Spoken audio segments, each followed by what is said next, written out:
Salut, bonjour. Je m'appelle Francis, Joe Francis, et je voudrais remercier le Seigneur ainsi que Rose et Loïs, et Rose et son époux certainement, pour cette initiative. J'ai pas très long, et je crois que j'ai effectivement trouvé ce dont j'allais parler. C'est ce que je disais à Rose. Merci Rose pour la patience. Alors, je voudrais parler de mon expérience personnelle. Je suis sorti de ma zone de confort après 15 ans de bonnes activités, donc auprès d'une institution internationale, 15 ans de bonne vie, 15 ans de bon salaire, de bonnes relations et de voyages. Et ensuite, il a fallu maintenant que je réponde à l'appel de Dieu. Et j'avais un peu peur en fait, j'avais un peu peur et je devais répondre et je pouvais ressentir que j'avais plus d'intérêt pour le travail. Aussi passionnant qu'il était, mais il n'y avait plus la passion en fait. Et j'ai une amie superviseur, mon superviseur, qui est d'origine de l'Afrique de l'Ouest et qui est musulmane, qui avait posé la question, dis-moi Francis, est-ce que tu es toujours à l'aise? Est-ce que tu aimes bien ton boulot? Tu vas sur le terrain, tu rencontres la jeunesse, tu parles avec les autorités, tu parles avec les sociétés civiles. Je dis, bah ouais, attends, c'est super, ouais, j'ai un espace style NASA comme bureau, j'ai 2-3 ordinateurs, j'avais tout pour être heureux, quoi, comme on dit. Un jeune Gabonais, un Vingonnais de mon âge devait avoir l'argent, les voyages, la reconnaissance, tout le reste. Et après, je lui ai dit, ouais, j'ai baissé la tête, il dit, ouais, t'as raison, je suis pas heureux. Elle dit, ouais. Elle m'a dit, tu dois quelque chose à Dieu. Elle m'a dit ça la première fois. J'ai dit, tu me fais peur, là. Qu'est-ce que tu veux dire? Elle me dit, non, j'ai fait un rêve sur toi, où j'étais entouré de plein d'enfants. Tu avais plein d'enfants qui te regardaient, qui étaient autour de toi, et tu étais dans des tentes avec des voiles de fin lin. C'était tellement beau. C'était dans le désert, il y avait un beau soleil. Il y avait des enfants de tous les pays. Après, je lui dis, waouh. Je dis, bah écoute, c'est vrai, j'avoue que je suis pas heureux parce que j'ai envie de faire qui me plaît, en fait. J'ai envie maintenant de travailler pour les enfants. Et j'ai résisté en fait. J'ai résisté et finalement j'ai constaté au bout de 3 mois, ma superviseure, l'autre superviseur, se fâchait. Enfin, elle se fâchait, elle disait qu'est-ce qui se passe. Elle voulait, je crois, me faire une remise à niveau au pays d'origine pour que je puisse revenir à une bonne productivité. Mais ça n'a pas marché. Il a fallu que je démissionne. Je démissionne et que je prenne mes responsabilités. Alors du coup, on est en période de Covid, il y a un problème d'argent. Alors on prend pour un fou, on dit ouais, il y a une super carrière, un bel avenir, de beaux voyages et tout le reste. Mais ça, le Seigneur me disait, je te donnerai plus que cela. Si tu quittes ça, je te donnerai plus que cela, mais tu dois le quitter. Tu dois quitter. Et ensuite, je suis parti. C'était un peu dingue. Les gens disaient bon, il est bizarre et tout. Comment est-ce qu'il peut laisser tomber un tel travail? Mais le Seigneur m'avait dit, si tu arrêtes, il m'a dit, tu vas arrêter de faire la promotion de ce royaume, de ce pays, et maintenant je t'appelle et tu vas le faire, tu dois le faire, la promotion de mon royaume, auprès des petits-enfants. Parce que le point, c'est que le Seigneur va utiliser les petits-enfants, ça fera partie d'une facette du réveil très puissant, et ce sont eux qui vont enflammer les maisons. Parce que l'enfant, il accepte, il connaît, il apprend, et quand vous le mettez dans un foyer, c'est une bombe. Alors là, c'est toute une famille qui est embrasée. Je vous assure. Et c'est ce qu'il m'a dit, et j'ai obéi.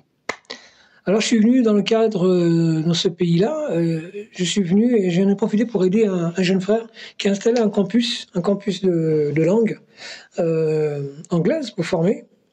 Et donc, c'est pas où Dieu me voulait, quoi. Et il a utilisé un étudiant particulièrement pour lui dire que j'avais un appel pour aider les jeunes, les très jeunes, les enfants, les orphelins sur le continent. J'ai dit, waouh, ça, on m'avait dit ça exactement dans les années 2000, alors ça fait longtemps.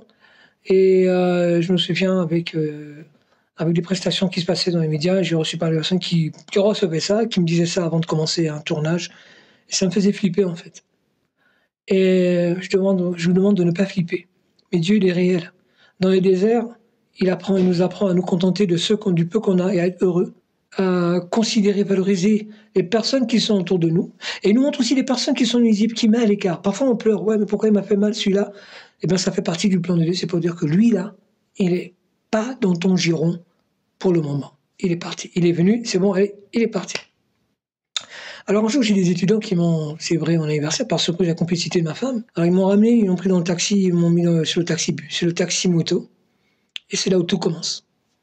Alors, le papa, un papa qui est dans les montagnes, hein, qui vient tous les 2 mois, il m'a dit, il se met à parler en langue. Ah, je suis dans un pays où je connais personne, et taxi moto, il parle en langue. Il m'a dit, tu es chrétien? J'ai dit, ouais. Et les enfants, c'est tes enfants? Oui. Il m'a posé la question. Ce sont tes enfants? J'ai dit oui. Il dit oui, ce sont tes enfants. Mais sache que tes enfants là, et tes enfants à toi là, eh ben ils vont partir, il m'a cité un pays. J'ai dit, wow, on m'avait déjà dit ça.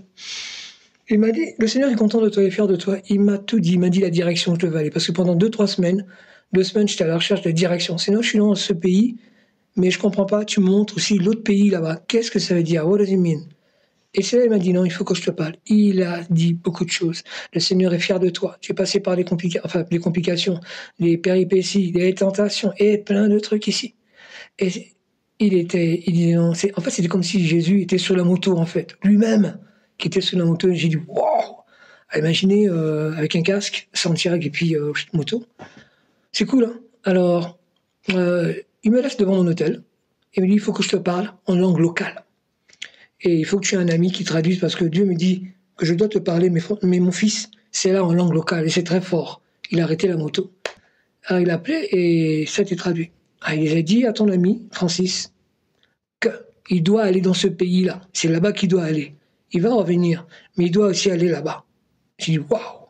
Il dit tout, dans telle précision. Il dit, il dit lui qu'il a reçu la visitation du Seigneur, telle date dans sa chambre. J'ai dit, waouh, c'est vrai. Mais il doit aller là-bas. Il doit aussi rester ici, mais il faut qu'il aille d'abord là-bas. Et je vous assure que j'avais les jambes au compote, hein. Je tremblais. Style, dans les grandes croisades, souvent on est devant un homme, une femme de Dieu qui prie et tout, et puis il y a une forte présence, vous avez les jambes en compote, comme des cotons-tiges, quoi. La même présence. Le pauvre papa était à côté, la moto à côté, j'étais obligé d'être à genoux devant la moto, devant le gate, la grille de l'hôtel. Et me voilà pris en langue. Ah, merci Dieu, à pleurer. Je suis rentré dans ma chambre, je grelottais, et j'en ai parlé à ma femme, et puis à une amie. Et je vous assure que le Seigneur est vivant, c'est pas la blague. Il faut considérer ce que vous avez à cœur. Ce que vous avez à cœur, c'est ce que Dieu veut, en fait. Grâce à un ange, enfin cet étudiant, j'ai redécouvert le purpose, de plus en plus l'objectif de ma vie, en fait. Écrire des bouquins, s'occuper des enfants et des orphelins, comme il dit, aller à travers le monde, et le Seigneur me disait, je te donnerai plus. Mais le voyage, ils y sont, et il a toujours pourvu. Je vous rappelle, il est vivant, il existe, il est fidèle, il est papa. Moi, je l'appelle papa. Il est papa. Parlez-lui. On n'a pas besoin d'un prophète ou whatever pour ce machin. On peut, mais lui, c'est pour confirmer. Mais lui nous veut, lui et nous. Passons notre temps dans sa présence, à lire la parole de Dieu, à communier avec des frères, c'est bon. On a maintenant les social networks, on peut communier, on peut parler, on peut partager, on peut échanger, on peut bénir. Et je nous invite encore à reconnaître que le Seigneur est fidèle, qu'il est papa d'abord, qu'il est vivant, qu'il est papa, qu'il est fidèle, qu'il pourvoit à tous nos besoins et qu'il donne toujours la direction. Même si tu te plantes, n'aie pas peur. Plante-toi, ça fait même partie du plan. Et tu le reconnais. Au lieu d'aller voir un whatever ou bien un bishop, vois-le. Je voudrais donc vous encourager aussi à sortir de votre zone de confort. Je ne veux pas prendre mon témoignage comme une doctrine, mais si c'est le cas pour vous, que vous sortez de votre zone de confort, eh bien, nourrissez déjà dans la prière, préparez-vous doucement et tout le reste. Voilà. Aujourd'hui, je suis un homme heureux. Je suis un homme heureux, je suis heureux de découvrir des enfants, de participer à la nouvelle génération africaine, les orphelins, les enfants dans les villages, dans les bois, dans les forêts, dans les zones rurales, et même d'autres enfants qui ont besoin de nous. Nous vivons dans une société qui est perte de repères et ils ont besoin de rôle modèle. Et pour moi, le rôle modèle, comme le peuple avait regardé, le peuple d'Israël dans le désert, il devait regarder le serpent d'airain, le caducée, là, des médecins, là, le serpent d'airain, eh bien moi, mon rôle modèle, notre rôle modèle, c'est le Christ, c'est Jésus. Et vous devez montrer ça aux enfants aussi. Voilà. Donc, apprenons-leur à être des leaders de demain, à être intègres, à être des ingénieurs, à être des entrepreneurs avec Christ au milieu et des héros. Voilà, merci. Merci encore une fois à Rose, à son mari et à Louis. Et puis, je remercie aussi mon épouse, gracieuse Andrea, donc pour m'avoir encouragé à faire cela. Et je vous invite aussi à, à savoir aussi que changer un enfant, c'est changer le monde aussi. Il y a des millions d'enfants qui meurent, qui sont morts durant des génocides en Afrique et dans le monde.